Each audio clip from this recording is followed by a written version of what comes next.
As a menopausal woman, I hear your message to be sure to eat enough protein. I'm finding it hard to get more than 90 grams per day while still getting enough other micronutrients as I get too full from eating my veggies. I think of my 89-year-old mother, who I am encouraging to eat more protein. However, her appetite is lessened, which is so common, and other nutrients are important too. I'm looking for tricks to get in protein and everything else for good health.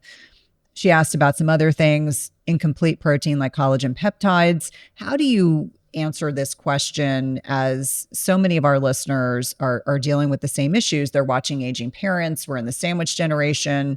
They're struggling to get enough protein in.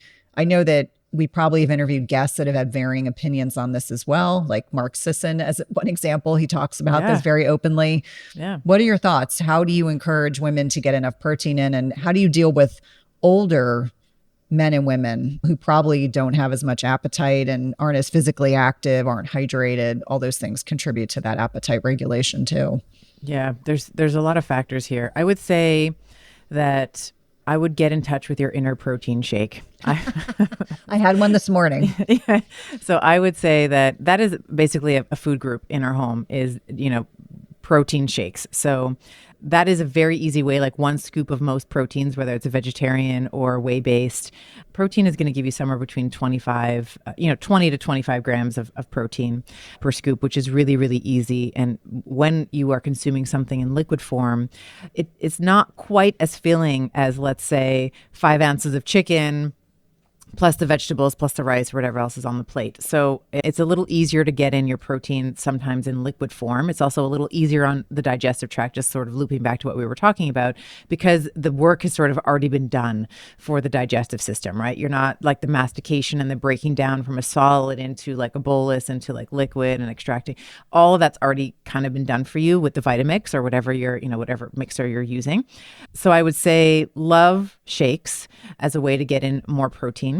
The other thing that I've been experimenting with lately, because I actually get this comment, not even just with like 89-year-old moms, I get this comment from 45-year-old women that are like, how much meat or how much tofu do I actually need on my plate? I'm actually having, to this person's comment, I'm having such a hard time getting more than 90 grams of protein. I actually think that baking with protein is at least that's been like a big secret for me and my family, because I always don't just want to have meat. I eat meat. I'm a meat eater, love meat, but I love to have dessert, and I'm not going to give up dessert. So, like that's my hard boundary, is like, I still want to enjoy dessert. So I have been experimenting with protein brownies and chocolate mousses and, cottage cheese and Greek yogurt usually make up the bulk of those recipes. I made one just the other day. It was a protein brownie, and it was basically like Greek yogurt.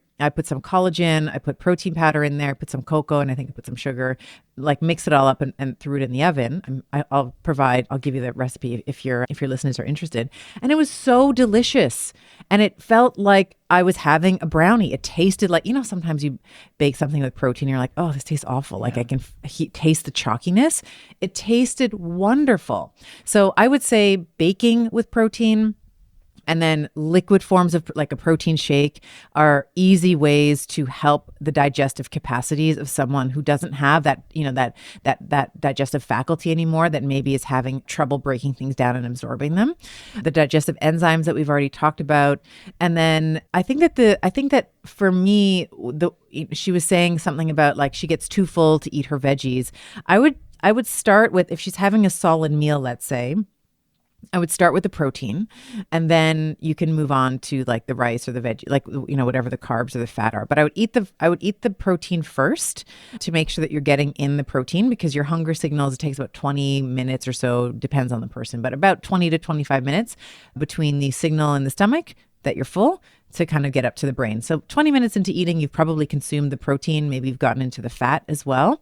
And then I'd leave the carbs for last. So those would be sort of my, action items there. Anything that I missed or that you'd like to add? No, I love the creativity, because I think that's key. What I typically find is giving women some type of a sense of what 30 grams of protein looks like, because more often than not, it is not this massive portion of protein. They are underestimating their protein. So tracking macros to get a sense of how much protein you're eating is number one, because then you can build awareness around that.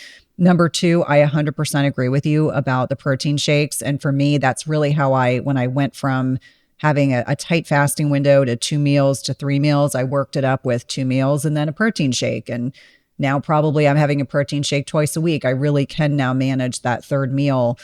I think it's all about finding what feels good to your body. For me, I'm very much a red meat person. I like bison, I like beef, I like elk. I don't love chicken. I will occasionally eat chicken. And when I say occasionally, like maybe twice a month, but more often than not, I will, have some fish or some shellfish. It's finding what is sustainable and easy. And I love that you brought up having some protein powder incorporated into some protein options.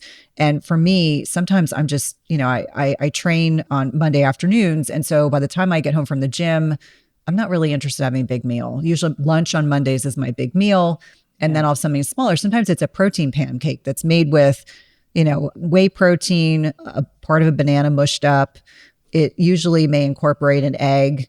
And, it ends up being like enough protein that it's reasonable and feasible. It tastes delicious. And it's just a different way to eat eggs and whey protein together and do it in a way where the eggs are safe. Because I fervently believe I have a teenager who will eat a dozen eggs in a sitting. He'll just break them open and chug them down because he's kind of a machine. Wow. But that's just not the way that I like to consume eggs. Having said that, first of all, measure what you are consuming so you have a sense of how much protein you're consuming, and then start slowly increasing it. What I can tell you about older patients is that they've gone many years with a lot of muscle mass loss. So their metabolism shifts after the age of 60. I find that their sense of taste is changing. Sometimes they don't want to just cook for themselves anymore. So I think sometimes you have to find the things that they like and enjoy and help them capitalize on that. My mother-in-law is both visually impaired now, unfortunately. She's sharp as a tack, mentally, but visually has some deficits, has some mobility issues. And my husband and my sister-in-law will cook for her, freeze things for her, and then she can defrost it. And she gets bored really easily. And so I think when we're talking about older adults, it's finding things that they like and maybe helping them prep ahead so that they don't spend a lot of time cooking. That may also help them be more interested in getting that protein in. But I can tell you from my own experiences with my mother, who is 79 years old, she is stubborn. And she wants to eat her 1 meal a day, and that's what works for her. And we've just kind of left it. I've told her I'm de-obligating myself from worrying about her protein consumption. I just gently keep reminding her that maybe add some collagen, maybe have some essential amino acids, which is something I know we didn't talk about.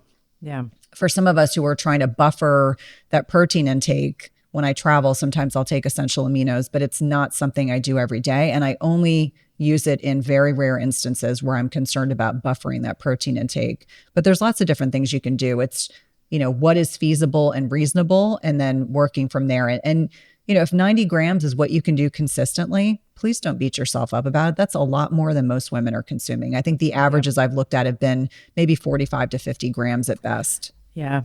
I've read 50 to 60 grams on a date, and it's like 90 grams is, you're already sort of in the top percent. Yes. top You're still 10% winning there.